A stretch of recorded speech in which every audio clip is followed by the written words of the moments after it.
دو تا سیخ لقمه 260 گرمی، یه سیخ کباب بره، سماق قرمز، وقت برنج ایرانی.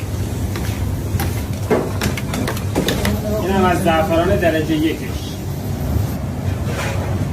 این هم پرفروش‌ترین غذای رستوران فرمانیه، لوتی پولو که رسم و رسوم خودشه. رسمش هم به این صورته که وسط رو باز میکنید و یه دونه ذره تخم مرغ میندازید، به این صورت هم میزنیم. به نظر من این غذا باید کلی هم بخوره، قشنگ مختص به 4 نفر هست.